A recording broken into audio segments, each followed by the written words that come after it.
Okay, everyone, thanks for coming out to my home away from home. I'm Dr. Cody Creelman. I am a beef cattle veterinarian at Agri-Health Services in Airdrie. We're a 9 veterinarian practice, and all we do is cow, calf, and feedlot.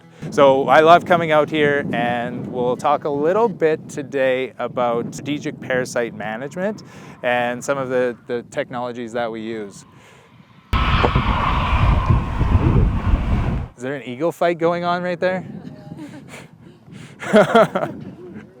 Is that seriously eagles fighting a blue heron? It is. It's a little crazy.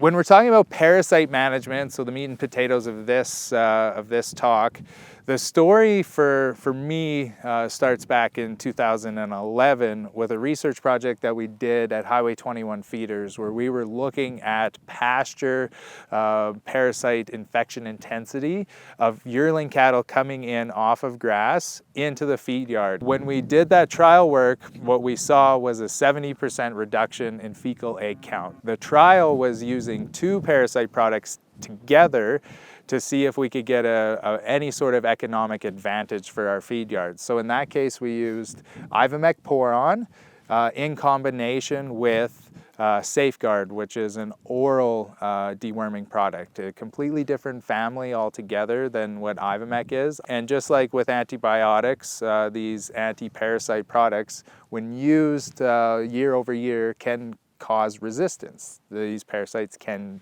then become resistant.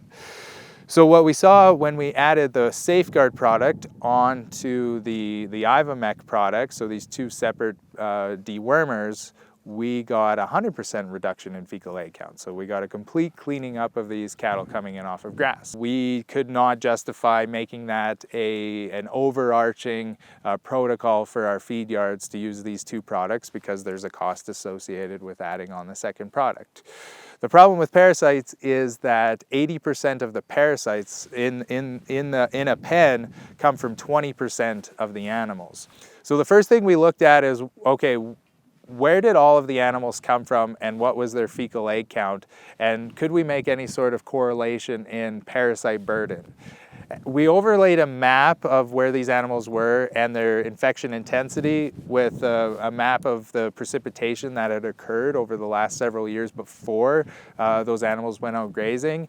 And it was pretty clear that wet conditions did confer a higher level of parasites within those animals.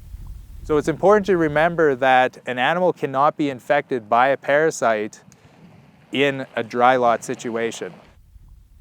So 4 to 5 weeks is about the best time for us to go out, collect those fecal samples, and do a test to see what the infection intensity actually is. We send our producers out with a sample cup and a little tiny measuring spoon, and they go out and they collect a representative sampling of the animals that are in a specific pasture. Now the right number is about 20%. You want about 20% of the animals in a group. Once they collect that sample, it just goes into the fridge. They send it into our vet clinic, and we actually do the testing right there.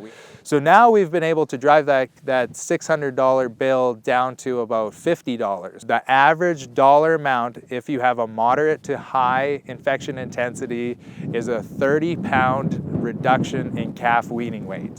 So if you have a lot of parasites, that's what's going to happen. You're going to have a 30-pound reduction in weaning weight. When it comes to yearlings, it's 20 pounds. So there would be a 20-pound reduction if you had a moderate to high infection intensity in a yearling animal going out. When you run all the economics on deworming, whether or not you test or don't test, this is Western Canadian data, if you treat a yearling out on pasture, regardless of the infection intensity, and you averaged all of the different results, the return is $9. There's a $9 positive benefit to always deworming yearlings out on pasture. That grass gain is your cheapest gain you're gonna get, so we might as well make them as efficient and gain as best as they can when they're out on pasture.